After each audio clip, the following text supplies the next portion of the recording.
नमस्कार आदि दर्शक, आज अन्तर्राष्ट्रिय मुटु दिवस। त्यसैले आजको जनता जान्न चाहन्छन् कार्यक्रममा हामी मन लगाऊ मुटु बचाऊ भन्ने अभियानमा विशेष रूपमा बहस गर्दैछौँ। मुटुको हामीले कसरी सुरक्षित गर्ने, मुटुलाई कसरी बचाउने र मुटु किन आवश्यक छ बचाउनको लागि आजको कार्यक्रममा हामी यस बारेमा गएर छलफल गर्दैछौँ। तपाईहरु सबैलाई थाहा छ कोरोनाको संक्रमणले सबभन्दा पहिला कहाँ आक्रमण गर्छ, मुटुमा गर्छ। त्यसैले मुटुलाई तपाईले स्वस्थ राख्नै पर्छ, मुटु बचाउनै पर्छ। म सबैलाई आग्रह गर्न चाहन्छु, यस पटकको अन्तर्राष्ट्रिय मुटु दिवसको महत्त्व झन बढेको छ। किन? कोरोनाको कारणले गर्दाखेरि, कोरोनाको संक्रमणको कारणले गर्दाखेरि। त्यसैले आजको कार्यक्रममा हामी यस बारेमा विशेष रूपमा चर्चा गर्दैछौँ। पछिल्लो समय कोरोनाको संक्रमणको संख्या उपत्यकामा हत्तै बढेको छ। काठमाडौँमा 1000 नाग्न लाग्यो।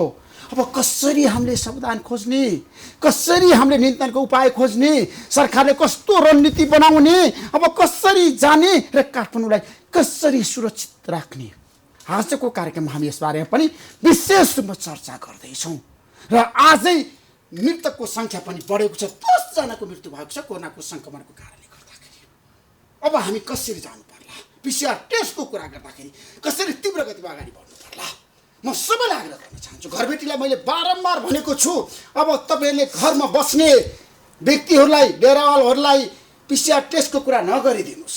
जनताहरू समस्यामा छन्। काठमाडौँबाट यतिखेर जसरी कोरोनाको संक्रमणको पीडा बोकेर आफ्नो काममा गइरहँदाखेरि उनीहरूलाई तपाईँले पीसीआर टेस्ट गरेर आउनुपर्छ घरभित्र पस्नको लागि भनिदिँदाखेरि कति मन रोला, कति पीडा होला ती जनताको। तपाईँहरू सबैलाई घरबेटीलाई मेरो आग्रह छ, अनुरोध छ, पीसीआर टेस्टको कुरा बन्द गर्नुहोस्।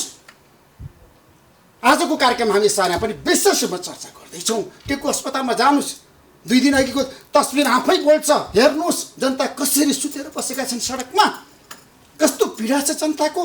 त्यतातिर सबैको ध्यान जानु जरुरी छ। यतिखेर बालुवाटारमा प्रत्येक दिन छलफल हुन्छ क्याबिनेट कस्तो बनाउने, मन्त्रीमण्डल पुनर्गठन गर्नको लागि। यतिखेर अझै पनि कुरा मिलेन। 1 महिना भइसक्यो मन्त्रीमण्डल पुनर्गठनको कुरा चलेको, तर खोइ त समाधान निस्केको, खोइ त सहमति भएको प्रधानमन्त्री केपी शर्मा ओली र प्रचण्डको बिचमा। आजको कार्यक्रम हामी यसबारे पनि विशेष रूपमा चर्चा गर्दैछौँ। आज पनि छलफल भयो बालुवाटारमा, तर कुरा मिलेन।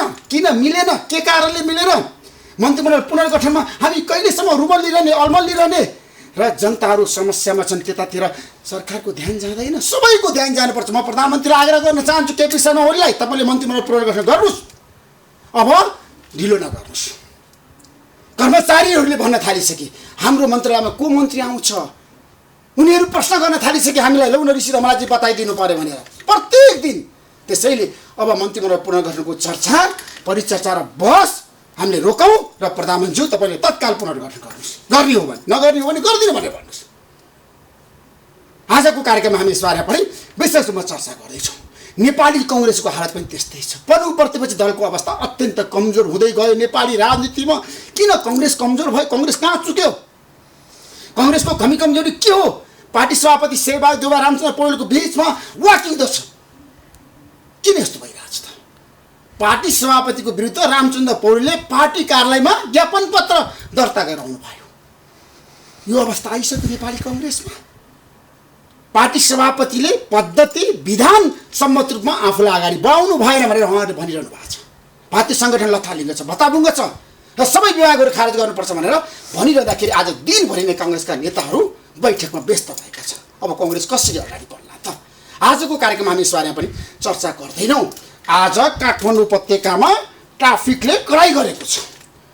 जोर बिजोरको कुरा गर्दाखेरि गाडी जसरी गुडिरहेछ, सावधानी छैन। त्यहाँ गाडीमा बस्नेहरूलाई पनि कसरी बसिरहेको छु भनेर मतलब छैन, सामाजिक दूरी छैन त्यहाँ। त्यसैले ट्राफिकले जुन काम गरेको छ म स्याल्युट गर्न चाहन्छु र बझाङतिर जान चाहन्छु। म बझाङको घटनालाई हामी सबैले आत्मसात गर्नै पर्छ। हाम्रो संयन्त्र कहाँ चुक्यो? अझै पनि 12 वर्षीय बालिकालाई बलात्कार गर्नेलाई हामीले कडा कारबाही गर्न सकेका छैनौँ। किन गर्न सकेनौँ? सम्झना कामीलाई जसरी बलात्कार गरियो, आज 14औं आलोचना भएको छ सरकारको। त्यतातिर सरकारले ध्यान पुर्याउनै पर्छ र बलात्कारीलाई कडाभन्दा कडा कानुन बनाएर भए पनि कारबाही गर्नुपर्छ। यदि कानुन अपुग छ भने, कानुनमा कमी कमजोरी छ भने अब संविधान संशोधन गरेर भए पनि मृत्युदण्ड दिनुपर्छ भन्ने बहस पनि सुरु भएको छ बलात्कारीलाई। त्यसैले आजको कार्यक्रममा हामी यसबारे पनि विशेष रूपमा चर्चा गर्न चाहन्छौँ र बझाङबाट मलाई धेरै फोन आएको छ। म आग्रह गर्न चाहन्छु, सबै पक्षलाई आग्रह गर्न चाहन्छु, सबै पोलिटिकल पार्टीलाई मेरो अनुरोध छ, हामी सबै एक हुनुपर्छ। अब बलात्कारको घटना हत्तै बढेको छ, पछिल्लो समय किन बढिरहेछ, के कारणले बढिरहेछ, होला बलात्कार गरिसकेपछि हत्या गर्ने जुन प्रवृत्ति बढिरहेछ, यसको कारण र आधार हामीले पत्ता लगाउनै पर्छ। कमी कमजोरी छ भने अब कानुन कडाइका साथ अगाडि बढाउनुपर्छ, संविधान संशोधन गर्न पनि तयार हुनुपर्छ, मेरो आग्रह छ सबै पोलिटिकल पार्टीलाई। त्यसैले आजको कार्यक्रममा हामी यसबारेमा पनि केही समयपछि चर्चा गर्दैछौँ, केही समयपछि आउनेछौँ। प्रतीक्षा गर्नुहोस्, जनता जान्न चाहन्छन् कार्यक्रम हेर्दै गर्नुहोस्।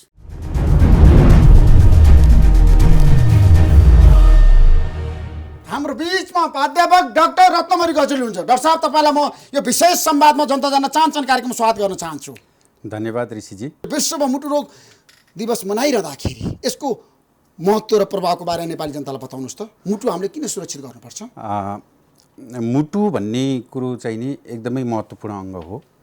जस्तो मुटु चाहिँ नि मानव अङ्गमा सबभन्दा पहिला सम्पूर्ण रूपले काम गर्न बन्ने अङ्ग हो, जुन चाहिँ गर्भ अवस्थामा हुँदा 7-8 हप्तामा नै मुटुले काम गर्न सुरु गर्छ र जब मुटु बन्द हुन्छ त्यतिखेर मात्रै यो मान्छे चाहिँ मृत्यु भयो भनेर हामीले घोषणा गर्न सकिन्छ।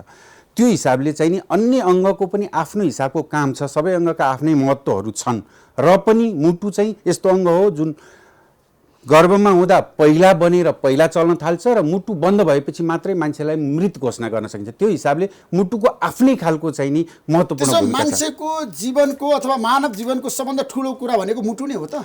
सम्पूर्ण अङ्गहरूको आफ्नो आफ्नो ठाउँमा काम छ, जुन एउटा सिस्टम बन्छ, त्यो सिस्टममा सबै अङ्गका केही न केही चाहिँ नि कन्ट्रिब्युसन हुन्छन्, तर पनि मुटुको कन्ट्रिब्युसन चाहिँ नि अलि बढी नै हो कि भन्ने लाग्छ। सायद मैले मुटुको प्रभाव, मुटु भनेको यस्तो अङ्ग हो, शरीरमा यस्तो अङ्ग हो जुन जन्मेदेखि नमरेसम्म एकोहोरो रूपले चाहिँ काम राखेको हुन्छ।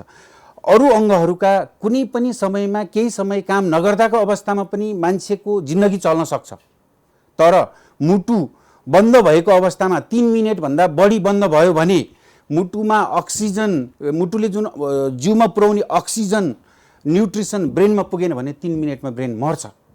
अनि त्यसपछि त्यहाँबाट चाहिँ त्यो मुटु हामीले फर्काउन सक्छौँ। मुटु 3 मिनेटभन्दा बढी बन्द भयो भने त मान्छे मृत्यु सम्भावना एकदम बढी रहन्छ। 3 मिनेटमा मुटुले पम्प गरेन भने मुटु आफै पनि मर्ने भयो र त्यो रक्त सञ्चार नभएमा सबभन्दा पहिला दिमागमा रक्त सञ्चार र अक्सिजन नभएपछि दिमाग मर्छ। त्यसपछि त्यो मुटु फर्के पनि मानिस चाहिँ वनस्पति जस्तो भेजिटेसन भन्छौँ, उसको चाहिँ चेतनाको लेभलै केही पनि हुँदैन, अरू अङ्गहरू चले पनि। त्यो भएको भएर मुटु 3 मिनेटभन्दा बढी बन्द भएर रक्त सञ्चार शरीरमा भएन भने मानिसको चाहिँ मृत्यु हुने सम्भावना र त्यसबाट हुने कम्प्लिकेसन हुने सम्भावना चाहिँ एकदमै धेरै रहन्छ। तर मुटु फेर्न सकिन्छ, परिवर्तन गर्न सकिन्छ। अहिलेको आधुनिक युगमा मुटु फेर्न सकिन्छ।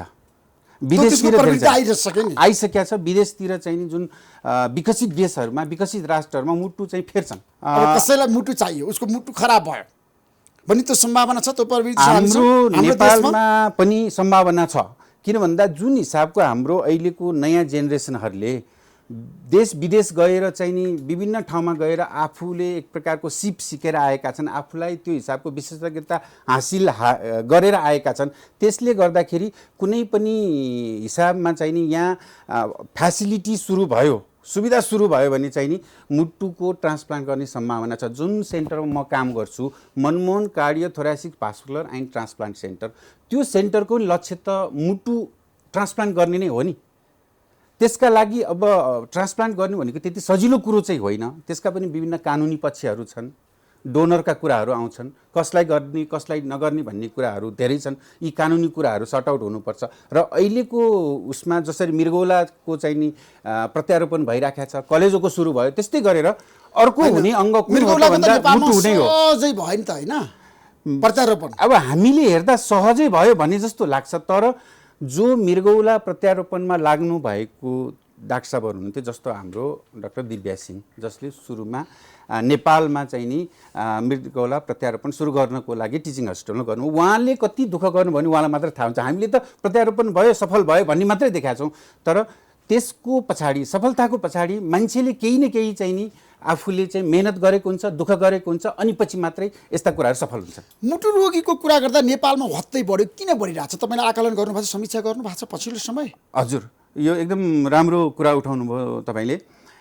अहिलेको यो आधुनिक जमानामा हामी चाहिँ नि low to middle income country भन्छौँ, यसमा पनि चाहिँ यो जुन विकसित देशका फर्स्ट वर्ल्ड कन्ट्री जुन हामी भन्छौँ युरोप अमेरिका, यिनीहरूको भन्दा चाहिँ नि हाम्रो जस्तो यो थर्ड वर्ल्ड कन्ट्रीमा चाहिँ मुटुका रोगीहरूको दिनानुदिन नम्बर बढ्दैछ। किन भन्दाखेरि चाहिँ लाइफस्टाइलका कुराहरू भए, खानपानका कुराहरू भए, त्यसपछि गएर यो सुगर, प्रेसर अनि धुम्रपानका कुराहरू भयो, मद्यपानका कुराहरू, यी कुराहरू चाहिँ विकसित देशका मान्छेभन्दा हाम्रा देशका मान्छेहरूले चाहिँ अलि बढी गरिराखेका हुन् कि, र यी रोगहरू पनि हाम्रोमा अलि बढी हो कि भन्ने जस्तो हिसाबले चाहिँ नि आइराखेको छ। जस्तो तथ्याङ्कलाई पनि केलाउने हो भने हाम्रो नेपालमा जति चाहिँ नि अध्ययन अनुसन्धान भएको छन् त्यसले पनि के देखाएको छ भन्दा गएका केही वर्षमा मुटु रोगहरू बढेर गएका छन् र 20 देखि 30% चाहिँ नि टोटलमा चाहिँ मुटुका रोगहरू छन्। डाक्टर साहब, किन बढिरहेछ? जनजीवन अस्तव्यस्त भएको कारणले हो? अघि पनि मैले भने हैन, जस्तो हाम्रो जीवनशैलीको कारण, हाम्रो जीवनशैली त एकदम प्रमुख कारण हो। यसमा हामीले दुईटा पक्षलाई राख्छौँ। एउटा हाम्रा जीवनशैलीसँग सम्बन्धित कुराहरू, जुन सेडेन्टरी लाइफ, मान्छेको चलायमानता कम भएको छ, एक्सर्साइज अलिक कम गर्छ मान्छेले, खानेकुराहरूमा हाम्रो फुड ह्याबिटहरू, जस्तो पहिलाको जस्तो चाहिँ अहिलेको खानेकुराहरू चाहिँ जङ्क फुडमा हामी बढी आकर्षित छौँ, जुन कुरो चाहिँ मुटुको लागि हानिकारक छ।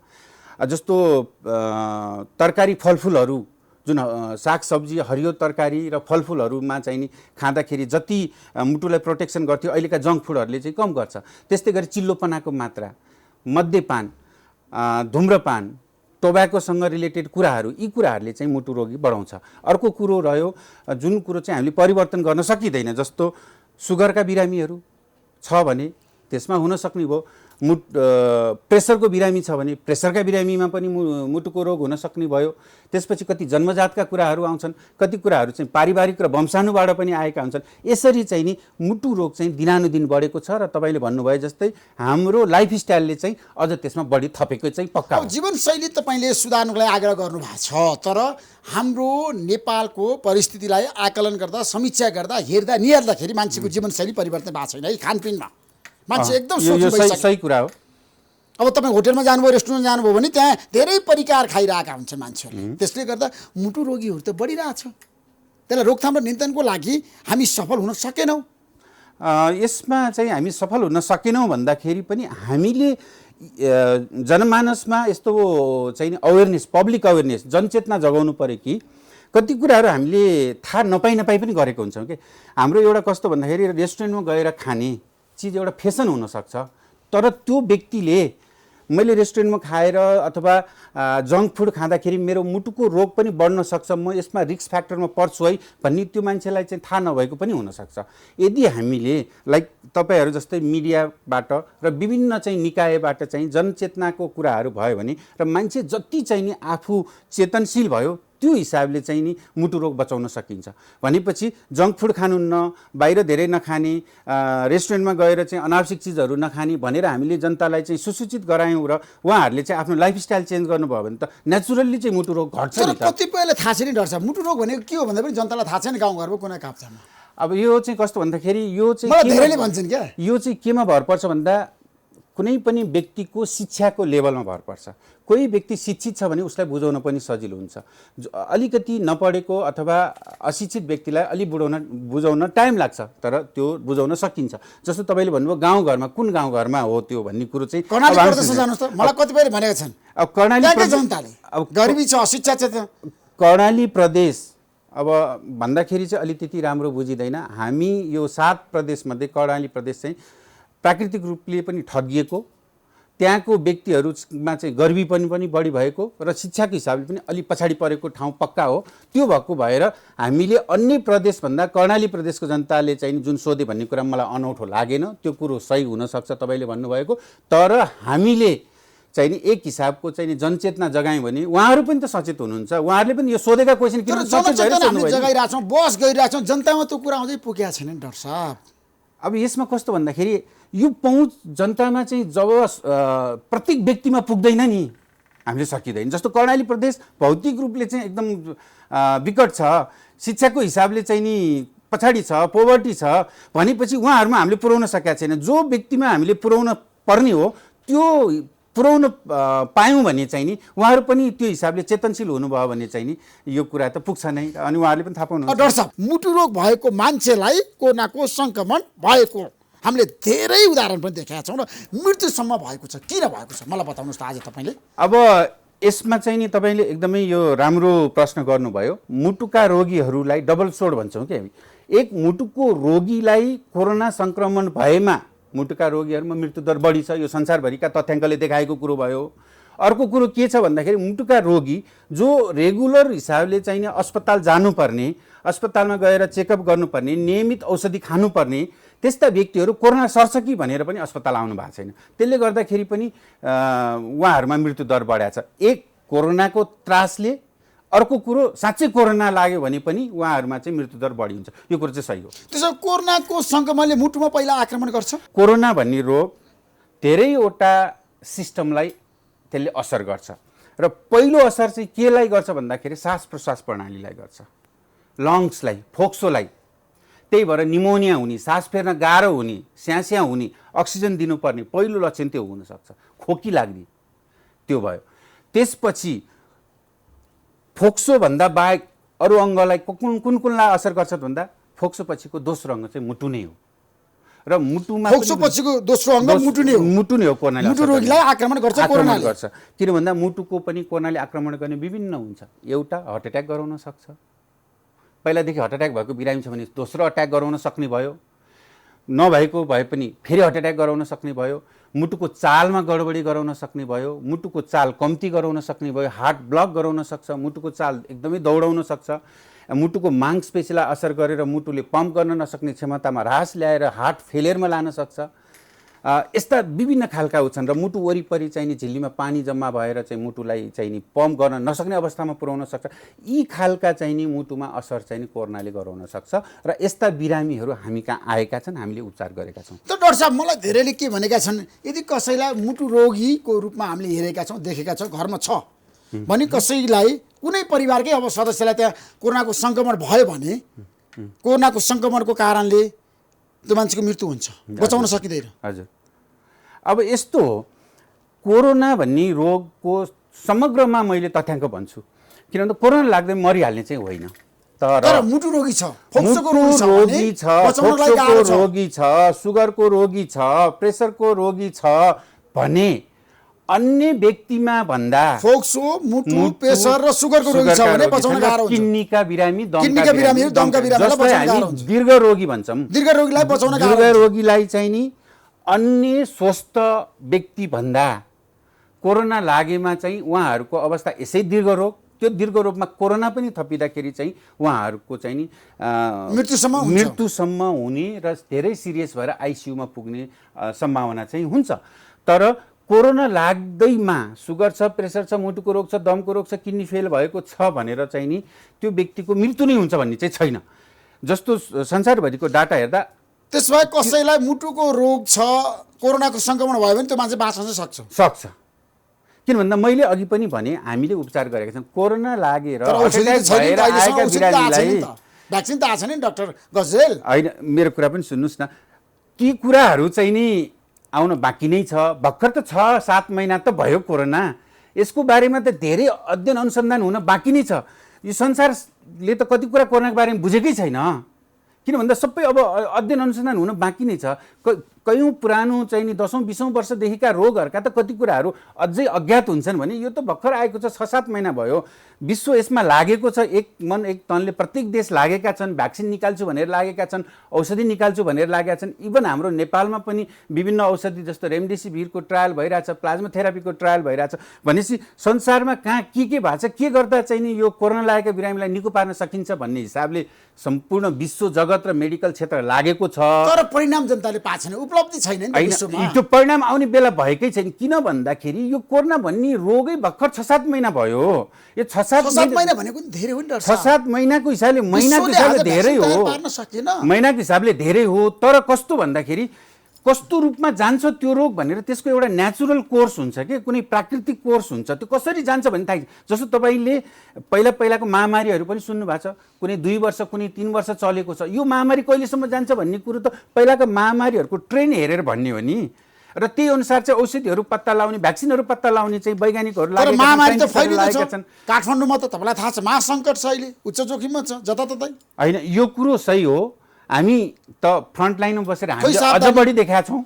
किन भन्दाखेरि यो चाहिँ नि महामारी भनेको चाहिँ नि सानो सानो गल्तीहरूले गर्दाखेरि ठुलो ठुलो महामारी फैलिन्छ। किन भन्दाखेरि तपाईँले अघि भने जस्तो हामीले केही समय त पाएको हो, विदेशतिर कोरोना आयो भनेपछि हामीले केही समय त पाएको। सुरुका दिनमा नेपालमा कोरोना नेपालले गर्न सकेन, नेपाल चुक्यो। अब यसमा चाहिँ नि अब त्यो हिसाबले पनि हामी लिन सकिन्छ। किन भन्दाखेरि म आफै एउटा फ्रन्ट लाइनर भएर एउटा काम गर्दाको कुरा र यो म्यानेजमेन्टको कुरामा चाहिँ अलिकति डिफ्रेन्ट हो। हामीले बिरामी हेर्ने कुरा फरक हो र म्यानेजमेन्टले चाहिँ केही टाइम पाएको हो कि भन्ने तपाईँले भन्ने कुरा म 100% सहमत छु। तर सबै कुराहरू म्यानेजमेन्टले भन्दाखेरि हामी जनता पनि एक हिसाबले चाहिँ नि सचेत हुनु पर्यो। किन यो रोग त यस्तो रोग हो, यो हावाबाट सर्छ, एकअर्का बिचमा सम्पर्क गऱ्यो भने सर्छ। हामीले मास्क लगाएर बचाउन सक्छौँ, सेनिटाइज गर्न सक्छौँ, हात धोएर बचाउन सक्छौँ भनेपछि यो कुरामा हामी पनि त्यत्तिकै चाहिँ नि जागरुक हुनुपर्छ। नत्र भने चाहिँ नि मान्छेले, डाक्टरले, नर्सले, हेल्थ केयर वर्करले सेवा दिएर मात्र यो रोग कन्ट्रोल हुँदैन, अथवा कुनै गभर्मेन्टको बडीले चाहिँ नि एउटा चाहिँ नि जनचेतना जगाएर मात्र हुँदैन। आफै चेतनशील हुनु पर्यो र आफूले, प्रत्येक व्यक्तिले चाहिँ नि आफूले त्यो कुरालाई चाहिँ एसएमएस भनेर आएको छ नि, सेनिटाइजेसन, मास्किङ र सोसियल डिस्टेन्सिङ, यो 3टा कुरा चाहिँ हामी एकअर्काले गर्नैपर्छ। अहिले तपाईँ र म बस्दाखेरि कमसेकम 1 मिटरको डिफ्रेन्समा पछि मास्क लगाउनु पर्यो। त्यसपछि केही सर्न सक्ने कुरालाई, सम्भावित कुरालाई सेनिटाइजेसन गर्नु पर्यो, सोप वाटरले हात धुनु पर्यो, साबुन पानीले हात धुनु पर्यो। त्यसरी हामी प्रत्येक व्यक्ति घर घरमा जहिले चेतनशील हुन्छौँ त्यसपछि यो कोरोनालाई हामीले अलिकति रोक्न सक्छौँ। नत्र भने बाहिर हिँड्ने, मास्क खोलेर हिँड्ने, कसैले यहाँ घाँटीमा लगाएको हुन्छ, कसैले टाउकोमा राखेको हुन्छ, कसैले हातमा राखेको हुन्छ, कसैले मास्कै नलगाइकन हिँड्या हुन्छ भनेपछि कोरोनाको सङ्क्रमण दर त बढ्छ नै। र जहाँ चाहिँ डेन्सली पपुलेटेड छ, जहाँ मान्छेको भिडभाड जम्मा हुन्छ, तरकारी बजार, मेन बजारहरू अथवा कुनै फिल्म हलहरू जस्तो कन्फरेन्स हलहरू होला, अथवा क्लोज कन्ट्याक्टमा बस्ने ठाउँहरू होला, यस्तो ठाउँमा त नेचुरल्ली प्राकृतिक रूपमा नै कोरोनाको सङ्क्रमण बढ्छ। त्यो भएको भएर हामीले चाहिँ नि तपाईँले भन्नुभएको कुरो गर्न खोज्दै पनि विभिन्न तहबाट, सरकारी तहबाट र लोकल तहबाट, अथवा हामी हेल्थ केयर प्रोफेसनलहरू प्लस तपाईँ मिडियाकर्मीहरू सबै लाग्दाखेरि पनि जबसम्म जनता चेतनशील भएर आफू पनि लाग्नुहुन्न यो कन्ट्रोल गर्नलाई अलिकति गाह्रै हुन्छ। त्यसमा डाक्टर साहब अब लागौँ हामी मुटुकै बारेमा कुरा गरौँ। हजुर, आज अन्तर्राष्ट्रिय मुटु दिवस।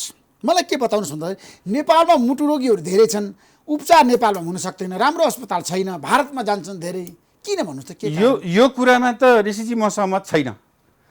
किन भन्दा नेपालमा राम्रा अस्पताल छैनन् भन्ने कुरामा चाहिँ म सहमत छैन। नेपालमा राम्रा अस्पताल, डाक्टरहरू छन्, राम्रा, एकदमै राम्रा डाक्टरहरू छन्, सक्षम डाक्टरहरू छन्, एकदम सक्षम डाक्टरहरू छन्, एकदमै। किनभने अब हाम्रा नेपालमा तपाईँले अस्पताल पनि छैनन् भन्नुभयो, अस्पताल पनि 101 अहिलेका अब गभर्मेन्ट सेक्टरबाट पनि राम्रै हस्पिटल छन्। जस्तो मुटुकै कुरा गर्दा नेपालको गङ्गालाल राष्ट्रिय हृदय केन्द्र सम्पूर्ण रूपले फेसिलिटेड छ। म त्यहाँ काम नगर्ने भने मलाई थाहा छ, मेरो साथीहरू काम गर्छन्। म मनमोहन कार्डियक सेन्टरमा काम गर्छु, जहाँ पनि फुल्ली इक्विप्ड छ। अहिले नयाँ खोलेका प्राइभेट हस्पिटलहरू पनि छन्, जसमा अब तपाईँले नै बुझ्नु भएको छ कति प्राइभेट हस्पिटल सबैले कार्डियक फेसिलिटीहरू, मुटुका बिरामी उपचार गर्ने चाहिँ एकदम हाइटेक चाहिँ नि सामानहरू ल्याएर बनाएका छन्। भनेपछि यहाँ छैन भन्ने कुरामा चाहिँ मैले मान्दिनँ। भारत जान्छन् त किन विदेशमा जान्छन् त मुटु रोगीहरू? के कारणले डाक्टर गजरेल? यो चाहिँ नि कस्तो भन्दाखेरि कसैको आफ्नो व्यक्तिगत प्रिफरेन्स। कसैले म इन्डिया जान्छु भन्ने चाह्यो भने हामी रोक्न सकिँदैन नि, सकिन्छ र? सकिँदैन। जस्तो म इन्डिया जान्छु भन्यो भने मलाई तपाईँले रोक्न सक्नुहुन्न। भनेपछि म आफै कन्भिन्स हुनु पऱ्यो कि हाम्रा नेपाली डाक्टरहरू पनि सक्षम छन्, देश विदेशबाट चाहिँ यिनीहरूले सिप सिकेर आएका छन्, यिनले हामीलाई राम्रै गर्छन्, आफ्नो भाषामा बोलेर आफ्नो माटोमा उपचार गर्न पाइन्छ। र विश्वको समुदायमा जुन इन्टरनेसनल स्ट्यान्डर्ड भन्छौँ, अन्तर्राष्ट्रिय स्तरको सुविधा जब यहीँ उपलब्ध छ भने किन जाने? त्यो व्यक्तिको स्वतन्त्रतालाई हामीले चाहिँ हनन गर्न मिलेन। तर नेपालमा राम्रो उपचार हुन्छ र इन्डिया जान आवश्यक छैन। यो कुरो चाहिँ म यही मिडियाबाट अहिले चाहिँ दर्शकहरूलाई भन्न चाहन्छु। नेपालमा सम्पूर्ण संयन्त्र छ। अहिलेसम्म भने नि मुटुको अघि हामीले कुरा गऱ्यौँ ट्रान्सप्लान्ट छैन, मुटुको ट्रान्सप्लान्ट गर्नुपर्ने बिरामी छ भने जानुहोस्, अहिले हाम्रो आएको छैन। तर त्योभन्दा बाहेक मुटुको न इन्टरभेन्सनको पार्टमा न सर्जिकलको पार्टमा सबै कुरा नेपालभित्रै उपलब्ध छ। मुटुको प्रत्यारोपण चाहिँ नेपालमा हुँदैन अहिलेसम्म छैन, तर त्यसको लागि पनि तपाईँले अब तयारी गर्नु पर्दैन? तयारी भइराखेको छ, त्यो तयारी भइराखेको छ। अहिले यहाँ भन्दाखेरि अलिक कुरा अर्कै गरे जस्तो हुन्छ र आज हामी विश्व मुटु दिवसको कुरा गरिरहेबाट त्योतिर नजाउँ। त्यसका मैले अघि पनि भने कानुनी पाटो छन्, कानुनी पाटाहरू यी सबै कुराहरू चाहिँ अब्स्ट्याकलहरूलाई पुरा गर्दै गर्दै गएर अनि त्यसपछि मात्रै आउँछ क्या एउटा फेजमा। किन भन्दा यो त मान्छेको अङ्ग दिने चिज हो नि। मुटु त भगवान्ले मान्छेलाई एउटा मात्रै दिएको हुन्छ नि त। मृगलाई दुईवटा दिए जस्तो एउटा निकालेर दिउँ भन्न पाइएन। त्यो मुटु कस्तो मान्छेको चाहिँ नि मुटु चाहिँ नि निकालेर चाहिँ नि प्रत्यारोपण गर्न मिल्छ भन्ने कुरो त अब सुन्दाखेरि अनौठो छ नि। मान्छेको मुटु त एउटा हुन्छ नि भनेपछि ती कुराहरू चाहिँ कानुनी रूपले चाहिँ एकदमै खरो रूपले आउनुपर्छ, त्यत्तिकै मुटु ट्रान्सप्लान्ट चाहिँ सुरु हुँदैन। यो कानुन र संविधानले भन्दाखेरि मुटु एउटाको निकालेपछि त मुटु नभएको हुने भयो नि, कसरी निकाल्ने भनेपछि त्यसका विभिन्न कुराहरू छन्। जस्तो यङ मान्छे मृत्यु भइसकेपछि आँखा दान गरेको हुन्छ, हजुर, मुटु दान गर्न पाउँदैन उसले। जस्तो मैले भन्दै थिएँ अघि, तपाईँसँग बिचमा उ गर्नुभयो, जस्तो कोही मान्छे एक्सिडेन्टली मर्यो, मृत्यु भयो, रोड ट्राफिक एक्सिडेन्टमा मर्यो, अदरवाइज उहाँ एकदम स्वस्थ मान्छे हुनु पऱ्यो नि। मुटु ट्रान्सप्लान्ट गर्न त स्वस्थ मान्छेको मुटु चाहियो। स्वस्थ मान्छेको मुटु कहाँबाट लिने भनेपछि त्यो व्यक्ति अरू हिसाबले स्वस्थ भएको र कुनै अकाल मृत्यु भएको हुनु पर्यो जुन मान्छेले चाहिँ मुटु चाहिँ दान गर्न सक्छ। भनेपछि पहिल्यै म अकाल मृत्यु भयो मेरो मुटु दान भन्ने हुँदैन। अब जस्तो किडनीको चाहिँ कस्तो हुन्छ नि, दुईवटा छ, एउटा दिउँ भन्ने हुन्छ। लिभरको आधी निकाले पनि एउटै मान्छेले आधी कलेजो चाहिँ नि दान दिएर आधी कलेजोले उसको फेरि पुरै कलेजो बन्छ भनेपछि त्यस्तो अङ्ग हो कि। मुटु चाहिँ यस्तो अङ्ग हो जसमा चाहिँ नि स्वस्थ मान्छे हुनु पर्यो, जुन स्वस्थ मान्छेको चाहिँ अकाल मृत्यु भएको हुनु पर्यो र त्यसपछि चाहिँ कानुनी रूपले चाहिँ कानुनी प्रक्रिया पुर्याउने हुनु पर्यो। त्यो भएको भएर मुटु ट्रान्सप्लान्ट चाहिँ नि सोचे जस्तो चाहिँ नि सबै रूपले भर्खरै आइहाल्छ भन्ने छैन। त्यसका केही कुराहरू हुन्छन्, विधिहरू, त्यो पुरा गरेपछि आउँछ। हामी चाहिँ आशावादी छौँ, हामी त्यसमा लागेको छौँ। हार्ट एट्याकको कुरा गर्दाखेरि पछिल्लो समय धेरै भएको छ, मैले देखाएको छु, तथ्याङ्कहरू बाहिर आएको छ। हजुर, अब मोटोपन नै हो त त्यसको आधार र कारण? हार्ट एट्याक हुनेमा मोटोपन पनि एउटा कारण चाहिँ हो। त्यसका हामी मल्टिफ्याक्टोरल विविध कारणहरू हुन्छन्, धेरैवटा हुन्छ, एउटा मात्रै कारणले हार्ट एट्याक हुने होइन। मोटोपन पनि एउटा हार्ट एट्याक हुने कारण हो, तर अन्य कारणहरू पनि हुँदाखेरि 1+1 2 नभएर 1+1 2 नभएर मेबी मोर देन 2, 1+1 3 हुनसक्छ। जस्तो कसैको मोटोपन पनि छ, कोलेस्ट्रोल पनि छ, अथवा मोटोपन पनि छ, सुगर पनि छ भनेपछि 1+1 2 भन्दा बढी हुन्छ। त्यो भने हार्ट एट्याक हुने चान्स अझ बढी हुने भयो। र केही रिस्क फ्याक्टर नभएका मान्छेलाई पनि हार्ट एट्याक हुन्छ नै। त्यो भएको भएर चाहिँ मोटो मान्छेले मात्र होइन, पातला अन्डरवेट मान्छे पनि हार्ट एट्याक भएर आएका छन्, हामीले उपचार गरेका छौँ र हाम्रा बिरामी धेरै हुनुहुन्छ। त्यो किन भन्दाखेरि चाहिँ उहाँले वंशाणुबाट पनि ल्याएको हुन्छ, पारिवारिक हिसाबले ल्याएको हुन्छ र अरू नदेखिने मल्टिफ्याक्टोरियल भन्ने विविध कारण हुन्छन्, त्यो कारणले पनि हार्ट एट्याक हुनसक्छ। अब जाँदा जाँदा एउटा कुरा मलाई बताउनु डाक्टर गजुरेल, अब हार्ट एट्याकको कुरा गर्दाखेरि 40 काटेको मान्छे, 60 काटेको मान्छे, 80 काटेको मान्छेलाई मात्रै हुन्छ कि 2-4 वर्षको मान्छेलाई पनि हुनसक्छ हार्ट एट्याक? एजको कुरा गर्दाखेरि, एजको कुरा गर्दाखेरि इन जेनरल र संसारभरिमा देखेको तथ्याङ्कहरू र हाम्रो देश लगायत विभिन्न ठाउँ भएका स्टडीले के देखेको छ भन्दाखेरि 40 वर्षभन्दा माथि कटेका मान्छेहरूमा हार्ट एट्याकको रेट बढी छ। त्यसको मतलब यो होइन कि अहिलेको यो बदलिदो परिस्थितिमा यङ मान्छेहरू, यङ हार्ट एट्याकहरू धेरै आइराखेका छन्। जुन चाहिँ अघि हामीले पनि कुरा गऱ्यौँ नि, स्मोकिङ, टोब्याको युजको कुराहरू, खानपानको कुराहरू, ओबेसिटीको कुराहरू, डायबिटिज, हाइपरटेन्सन जुन भन्यो नि, यी कुराहरूले पनि हार्ट एट्याक हुने जोखिम बढाउने हुँदा अहिले चाहिँ 25 वर्ष 30 वर्षका भर्खरका वयस्क मान्छेहरूमा पनि हामीले हार्ट एट्याक भएर चाहिँ नि एन्जियोप्लास्टी गर्नु परेको धेरै घटनाहरू छन्। धेरै छन्, हाम्रा धेरै बिरामीहरू हुन्। नेपालमा छ नि, वर्षमा कतिजना मान्छे मुटु रोगको कारणले निधन भएको छ? अब ठ्याक्क डाटाको कुरा गर्दाखेरि चाहिँ टोटल डेथको जुन समग्रमा भन्छौँ नि, समग्रमा चाहिँ नि मोर्टालिटी मृत्यु दरमा चाहिँ नि मुटु बिरामीहरूमा 20 to 25% चाहिँ नि टोटल डेथको 100%मा 20-25% चाहिँ मुटु रोगसँग सम्बन्धित छ। विश्वमा कति छ? हामी जुन थर्ड वर्ल्ड कन्ट्री मैले भने नि लो टु मिडल इन्कम कन्ट्रीहरूमा दे आर गोइङ अप। अब विकसित देशहरूमा चाहिँ अलिक घट्दैछ, तर नन कम्युनिकेबल डिजिज भनेर जुन एउटा छ नि नसर्ने रोगबाट मर्ने मृत्यु दर, त्यसमा चाहिँ हार्ट डिजिज चाहिँ नम्बर 1 वर्ल्डभरि नै हो। Thank you so much doctor Gajurel, समय दिनुभयो। तपाईँलाई म धेरै धेरै धन्यवाद दिन चाहन्छु। Thank you so much. हस्, नमस्कार। धन्यवाद ऋषिजी, तपाईँले आज मुटु दिवसको उसमा बोलाएर 2-4 कुरा चाहिँ नि मलाई राख्न दिनुभएकोमा धेरै धेरै धन्यवाद।